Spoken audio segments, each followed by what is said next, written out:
Hello, it's Jack Shitama, and today I want to share with you about sleep and willpower because they're definitely related. And in the long run, if you're going to start habit stacking, which is you develop a habit in 10 weeks, and then in the next quarter, next 10 weeks or so, you develop another habit. So over time, you completely transform your life just in a year or 2 years.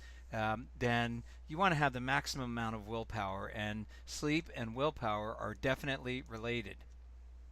What we know about sleep is that uh, the average person needs between 7 and 9 hours of sleep per night. Now, there are exceptional people who can get by on 4 or 5 hours of sleep, and perhaps some people need more than 9 hours. But in general, we need between 7 and 9 hours.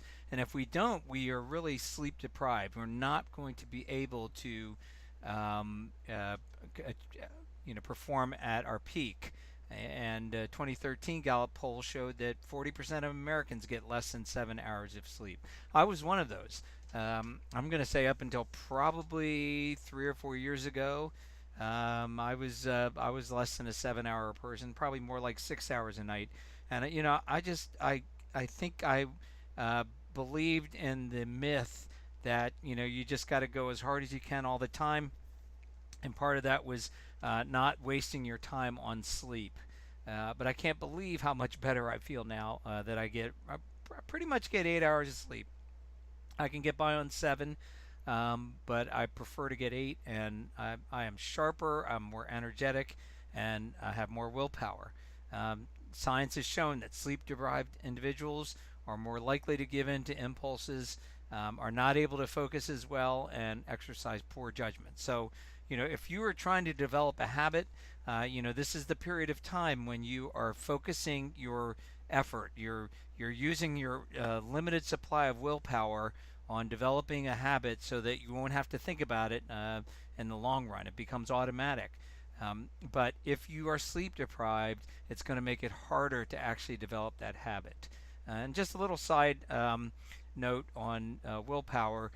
Practicing meditation has shown to increase willpower. So, two things that you can do to increase that supply of willpower, that you only have so much every day. One is to get a good night's sleep, and the other is to practice meditation.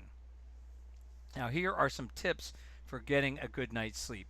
The first is to power down at least an hour before bed. So, if you can not not be doing anything really that takes a lot of energy, not be watching TV, not be doing a bunch of chores, but just kind of power down your life an hour before bed.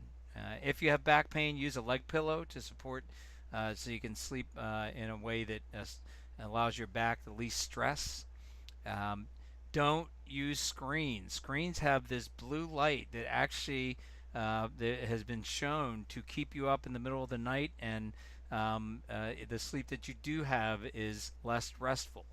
Now, if you must, you can put a blue light filter on your PC, or you can wear filtering glasses when you watch TV.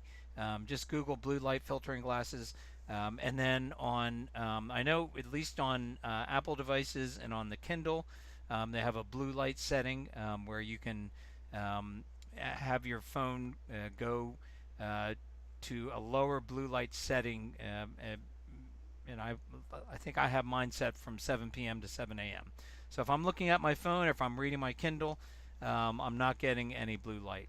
This is really important for those of you who use a reader and you like to read the last thing you do before you actually close your eyes. That's what I do. I like to read before I close my eyes, and so being able to filter out the blue light is really important.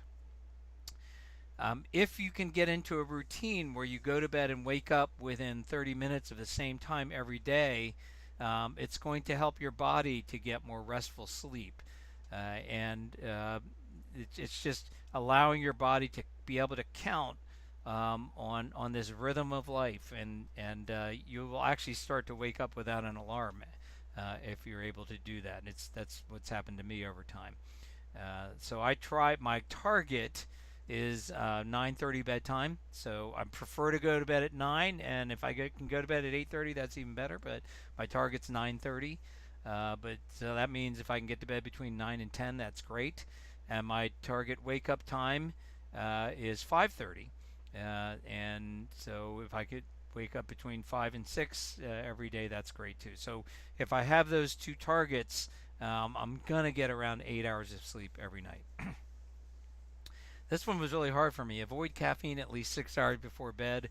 I pretty much drank coffee all day in the office, and I started to realize that what I found was that when I stopped drinking caffeine more than 6 hours before bed, I actually got better sleep. I woke up less in the evening. And then if you are an evening exerciser, try not to exercise too close to your bedtime because your body's still kind of coursing with adrenaline and it's energized and it makes it harder to fall asleep.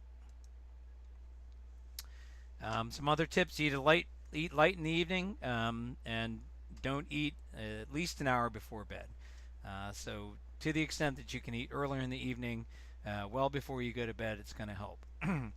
Alcohol consumption actually contributes to less restful sleep. So if you excuse me, if you do drink in the evening, um, try to drink 8 ounces of water for every drink consumed, and stop drinking as long as possible before you go to bed. Don't drink anything that's water or anything else at least 2 hours before you go to bed. This is for those of you who, as we age, we're more likely that we need to get up in the middle of the night to go to the bathroom. So if we can not drink anything the last 2 hours before going to bed, it reduces the number of times we have to get up in the middle of the night.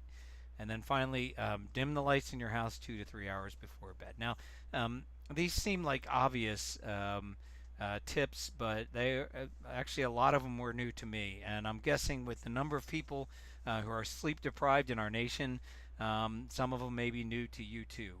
I have become a big believer in sleep, and have seen it increase my productivity and my quality of life. So go get some sleep, keep showing up, and maintain your consistent effort. Have a great one.